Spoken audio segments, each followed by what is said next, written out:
Clara Walsh never imagined that one day her life would be decided by a contract. She was a gentle soul, raised in the quiet town of Willow Creek, the only place she had ever called home. Every day she helped her father tend to the apple orchard behind their house, painted watercolor landscapes in her spare time, and dreamed of the crisp white walls of a gallery in a faraway city. To Clara, life was modest, but it held dreams, and it was peaceful. Until the harsh winter swept through town, destroying the entire crop and pushing her family to the edge of ruin. Her father, Earl Walsh, a quiet but kind man, had tried everything to hold things together. But without rain, there were no apples. And without apples, there was no money. The bank debts piled high and creditors began arriving at their doorstep. Clara had never seen her father kneel to anyone until that fateful day. A man from the city, well-dressed and cold-spoken, came with a strange proposal. A marriage. Not for love, but for necessity. If Clara agreed to marry Julian Hart, a wealthy reclusive tech entrepreneur, all the family's debts would vanish. The land would be safe, the house wouldn't be foreclosed, her father wouldn't have to sell everything he had ever worked for. Clara knew almost nothing about Julian Hart, other than the fragmented headlines. Eccentric genius, lives in isolation, no friends, never seen with a woman. But this man was offering the only lifeline that could save what she held dear. She could say no. She could pack up her dreams and leave. But she didn't. She couldn't. When her father took her hands in his calloused grip and whispered, "I'm sorry, but there's no other way," Clara understood. Her dreams had to give way to survival. And so, with trembling hands and a heavy heart, Clara Walsh stepped into a future she did not choose, with only the faint hope that sometimes the things we never wish for become the ones we cherish most. Julian Hart was unlike any man Clara had ever met. He wasn't one to smile easily, nor did he speak much. People called him a tech prodigy, the mind behind a global cybersecurity empire, but few knew he lived in near-total isolation in a lakeside estate deep in the mountains of Lakeboro, a place few dared to visit.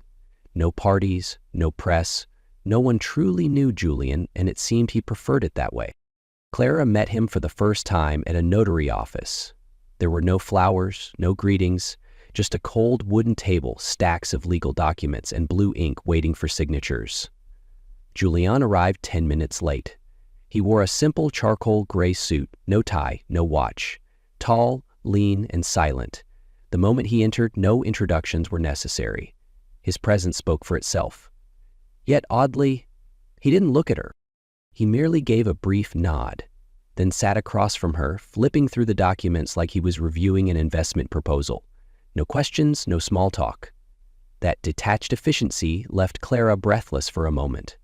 But she reminded herself, this was what had been agreed. A marriage based on logic, not emotion. The lawyer read the clauses aloud. No expectation of physical intimacy. Clara heard that line and felt an odd sense of relief. Each party retains private living quarters. Julian nodded. Duration. Indefinite unless mutually dissolved. Then came the signing. Julian went first. His pen strokes were firm and quick, like he was outlining a business merger. When the pen was handed to Clara, she paused. She looked at it, then at her own hands. Trembling, light as a dying autumn leaf, she signed, Clara Walsh. Soft, unsteady, unsure if the signature even looked like hers anymore. When it was done, Julian finally looked up. For the first time, he met her gaze. His eyes were gray, not cold as she had feared, but something deeper, like a storm locked inside. He spoke. "Thank you for agreeing. I know this isn't easy." Just one sentence, but Clara understood something then. This man wasn't heartless. He was simply shut off. And so without a ring, without a smile, without even the brush of a hand, Clara stepped out of that office legally married, yet never once called a wife in any affectionate sense. Their wedding took place on a Tuesday morning. No guests, no bells, not even fresh flowers. An old minister, a notary clerk, and two strangers stood before a cold altar in a tiny woodland chapel. That was all. Clara wore a soft cream dress with a high collar and long sleeves, the same dress her mother used to wear to Sunday service. Her hair was pinned low at the nape of her neck. No makeup, only a faint pink lipstick she had saved for a special day. But this day arrived in silence. Julian was already waiting at the altar, shoulders square, hands clasped in front of him. He didn't look at her as she walked in, and she hadn't expected him to. No one walked her down the aisle, just her own steps and the heavy thump of her heart. No music played, only the wind whispering through fogged window panes and the steady voice of the minister. We gather here today. Clara barely heard the vows. Everything drifted past her ears, hazy like smoke. When the minister said, "Julian Hart, do you take?" he replied, "I do." Calm, no hesitation, but no emotion either. Then came her turn. Every gaze, though only a few, turned toward her. Clara's throat tightened. She looked at Julian. He didn't urge her. He just watched, as if waiting for something real. He whispered, "I do." Soft as a breath, but enough to bind two strangers with a lifetime promise. There was no kiss. Julian merely extended his arm. Clara took it. Cold skin, cautious motion, and they walked out of the chapel together in silence, like two travelers passing each other in an empty station. She was his wife, but had never been a bride, and so began a new chapter, not with celebration, but with silence. Julian's home was unlike any place Clara had ever been. Nestled deep within the Lakeboro Mountains, the Hart estate was a masterpiece of modern architecture amid untouched wilderness. Glass walls, black steel, and pale stone stretched silently along the lake shore. From the outside, it looked like a sculpture. From the inside, it felt like a hollow shell, cold and lifeless. Clara was led to her section of the house, a private suite in the western wing, far from where Julian stayed. Elena, the sole elderly housekeeper, handed her a key and offered a gentle smile, though her eyes couldn't quite hide the curiosity. "Will you be all right, Mrs. Walsh?" "Clara," she replied. Just Clara. The first few days passed like fog. They had breakfast at different times. Julian rose early, often gone before Clara woke. She would eat alone in a quiet kitchen without a trace of warmth. Dinner was shared, per contract, but they merely sat across from each other, speaking of the weather, the gardens, or the books Clara wandered into in the house's sprawling maze-like library. Julian kept his distance. When offering her a drink, he placed it on the table rather than handing it directly. Once, during a brief walk by the lake, at Elena's suggestion, if Clara moved too close, Julian subtly stepped away, his eyes flickering with something unsettled. At first, Clara thought it was courtesy, but soon she realized it was fear. A fear without name, without logic. A fear that didn't come from her, but from something buried deep within him. On the 8th night, a storm rolled in. The wind howled outside. Thunder cracked like breaking skies. Clara curled beneath the covers, her heart pounding with the same childhood fear that never quite left. Memories of trees crashing on rooftops, of her mother's arms and lullabies. She couldn't bear it. Throwing on a robe, feet bare on the cold floor, Clara stepped into the dark hallway and moved toward the faint light spilling from under a door in the east wing. She didn't know what she was doing, didn't know how Julian would react, but she needed someone, a presence, even if silent. She raised her hand and knocked, once, then again. His voice came through rough but alert. "Who is it?" Clara took a breath and whispered, "It's me, Clara." The door opened slowly, creaking just slightly. Julian stood before her in dark gray sleepwear, hair tousled from bed, but his eyes were sharp and fully awake. He looked at her as if unsure whether she was truly standing there. "Are you all right?" His voice wasn't as dry as usual. It was laced with concern. Clara shook her head. I hate thunderstorms. Ever since I was a child. I know it sounds silly, but—" "No," Julian cut in, his voice low but gentler. "It's not silly at all." He stepped aside. "Come in." She entered his private space for the first time. It was simpler than she had imagined. No luxury, no excess, just a desk, a bookshelf, an armchair near the fireplace, a bed neatly made with gray sheets. Almost nothing personal. No photographs, no keepsakes. "You can sit wherever you like," he offered. Clara was about to sit by the window, but a lightning flash made her pull away. Julian noticed. "The bed? It's farther from the window," he suggested, a bit hesitant. "If you'd prefer." She nodded, gently taking a seat on the edge of the bed. He remained a few paces away, like he was the one unsure of his place in his own room. "Fear is a natural response," Clara said softly. "Do you have any fears?" Julian was silent for a long time before answering, being alone forever. She looked at him, not with judgment, but with the quiet understanding of someone truly listening.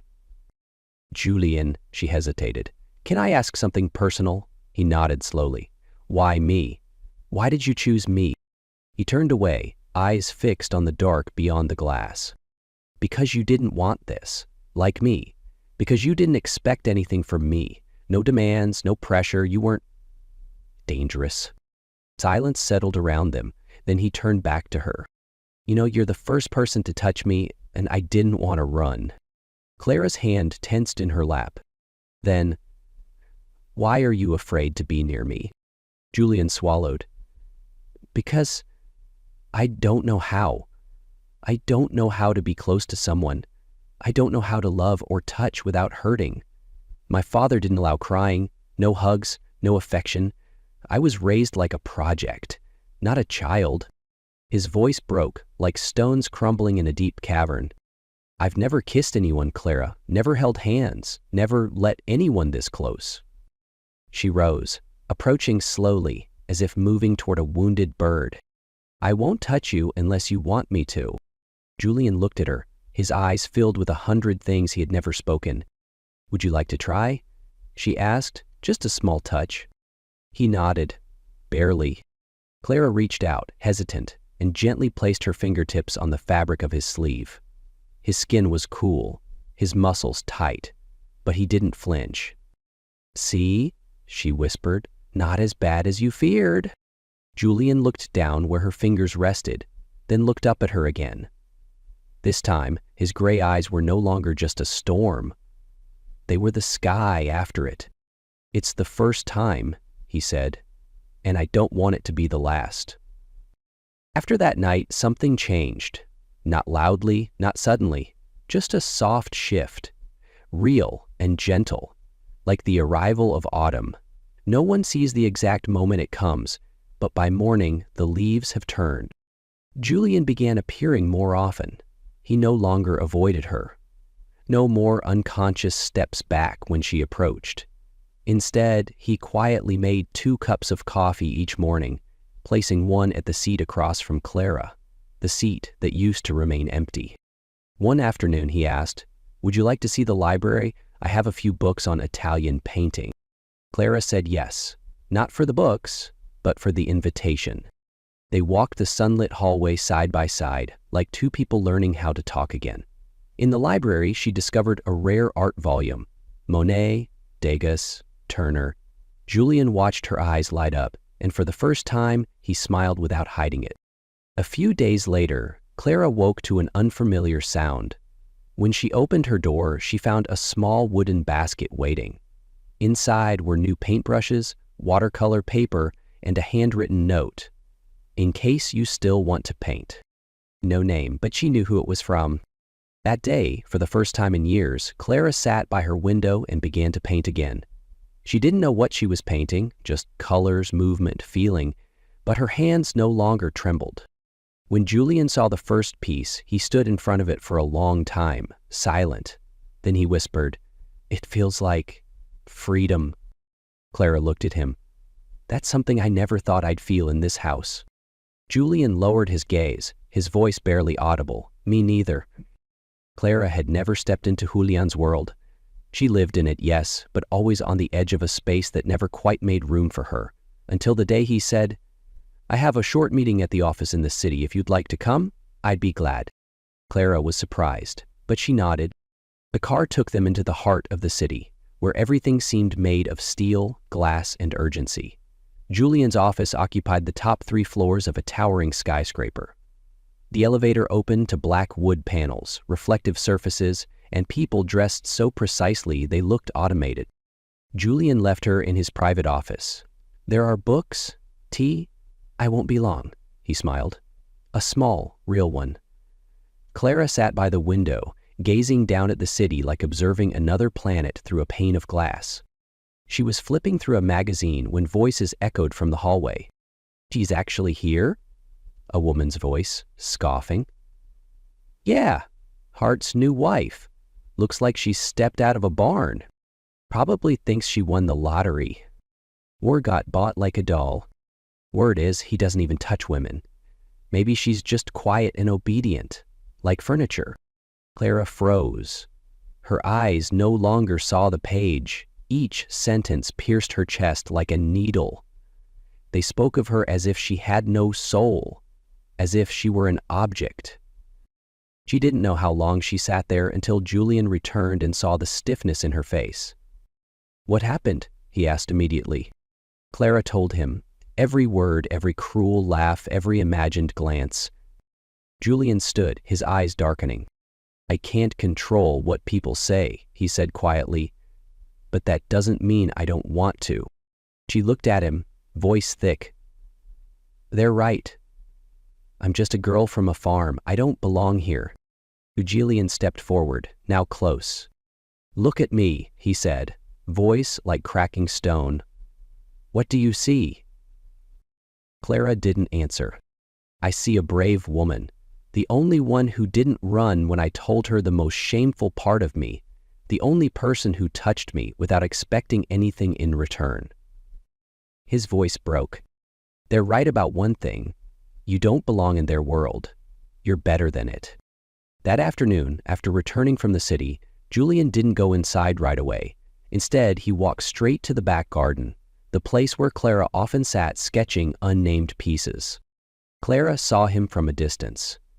She set her brush down, wiped her hands on her apron, and walked toward him. They said nothing at first, just stood there, under the fading light, as if the world had gone quiet to make room for something about to unfold. "Are you angry?" Julian asked. "No," she said. "But I'm tired of always having to prove I belong." He nodded, eyes never leaving hers. "I don't want you to prove anything." "Then I need to know," Clara said softly, "that what we have is real, not just a contract, not just an agreement." Julian looked down. "I don't know what love is supposed to be. I only know every time you leave the room, I feel empty." Clara took a step closer. Love starts in small ways. No one knows how to love perfectly from the beginning, but I think maybe we're learning. She lifted her hand and gently touched his cheek. He didn't flinch. He only closed his eyes, trembling slightly, as if feeling for the first time a touch that didn't carry fear. "May I kiss you?" she asked, tenderly. Julian opened his eyes, surprised, and then nodded. Clara leaned in. The kiss landed like a breeze, unhurried, unpracticed, imperfect, but real. A quiet moment between two souls learning how to trust gentleness. When she pulled away, Julian looked at her as if the world had shifted. "That was?" he asked. "A first kiss," Clara smiled. "For both of us," Julian whispered. "It wasn't like I imagined." "No," she tilted her head. "No, it was better." 1 week after their first kiss, Julian told her, "I want to show you something." Clara didn't ask, she simply nodded. They left early, driving through the winding roads of Lake Burrow, where fog still clung to pine peaks and forest birds had yet to rise. When the car stopped, they stood before a small wooden cabin nestled in a valley. A vineyard stretched to the horizon, and a stream murmured softly nearby. "I used to come here as a child," Julian said. It's the only place I ever felt like myself." Clara stepped out, standing in the golden sun and scent of damp leaves. Everything was peaceful, untouched. They spoke no words for a while, just the wind, the earth, and their shared presence. Then Julian turned to her, eyes steady but uncertain. "Clara," he said, voice trembling like a first confession, eyes tracing the morning mist on the vineyard. "I know everything between us began as a deal. I never thought I'd one day propose to you, for real, not because of clauses or debt, but because I choose you." Clara didn't speak. Her eyes brimmed. Julian knelt. No flowers, no ring, no lights, just soft ground and an open heart. "I can't promise I'll get everything right, but I promise I'll learn with you. I want us to begin again, truly, as husband and wife, not out of obligation, but because we both want to." Clara knelt too, her hands found his. "We've lived together as strangers," she said. "Now I want to live with you as people learning how to love." Julian smiled, small, rare, but real. That same day, they returned to Willow Creek, the old town where all dreams began. Julian asked to speak with Clara's father, Earl, who still wore guilt like an old coat. "I didn't save my daughter," he said. Julian replied, "No, she saved me." Earl nodded. "Then hold on to that with both hands." Julian squeezed Clara's hand, and this time there was no fear in the grip. Their second wedding took place in a place Clara had once dreamed of a different life. A small chapel by the lake in Willow Creek, wrapped in wildflowers and late spring sunlight. There was no grand guest list, just a few souls who truly knew them. Her father, Elena the housekeeper, and an old couple from the neighboring farm who used to deliver milk when Clara was little. Clara wore a simple ivory dress, her hair loose, no veil. Julian stood beneath a wooden arch laced with vines, wearing a light-colored suit for the first time, his gaze steady and open. When Clara walked down the aisle, Julian smiled, not out of duty, not for formality, but from the quiet joy of waiting for her. They stood before each other, no officiant prompting their words. Julian spoke first, his voice deep and steady. "I once believed I would go through life never truly being touched, but you did that, with gentleness, with courage, and with the way you look at me as if I'm worth loving." Clara held his hands and softly replied, "I don't know what the future holds, but today I choose you, not because I have to, but because I want to." No one cried, but everyone's eyes glistened. This time, when they kissed, there was no hesitation, no unfamiliarity, just two people who had learned how to love in their own way. A vow spoken, not from a contract, but from the heart. 3 years after their second wedding, the house by the lake was no longer silent with solitude. Where wind once echoed through glass halls, now came the bright, bell-like laughter of a small girl with chestnut hair and almond-bright eyes. Her name was Elodie, a name Julian chose, from French, meaning abundance. "Because she's filled up my life," he had said once, cradling her to sleep. Clara often watched Julian from afar, sitting cross-legged on the floor, letting Elodie climb over his shoulders, tug his hair, giggling endlessly. The man who once flinched at a touch now wrapped his arms around a whole universe. Elodie wasn't afraid of thunder. In fact, every time rain came, she ran to the balcony, arms outstretched, shouting, "Daddy, it's raining, let's go dance." Julian hesitated the first time, unsure whether his world of code and control had space for barefoot chaos. But then he smiled, a smile that had grown easier with time, and stepped out, letting her spin circles with him under the early summer downpour, as if the world had never known darkness. One night, Clara was journaling when Elodie stirred from a dream. She went to check, but found Julian already there, sitting beside the bed, gently patting her back, whispering lullabies in that once corporate voice of his. "Daddy's here, it's all right, close your eyes, sweetheart." Clara stood in the doorway, her heart softening. Julian looked up and smiled at her, quiet and warm. "It's strange," he whispered. I never really had a home, but now, with her, with you, I feel like I've been born again." Clara walked over, sat beside him. "Me too," she said. "We didn't start with love, but maybe that's why our love has roots so deep." They looked at their daughter, peaceful in sleep, lips still curved from afternoon laughter. Outside, the rain fell again, not as fear, but as a lullaby of this new life. A life not perfect, but chosen, and in that choice they had found everything they never thought they deserved.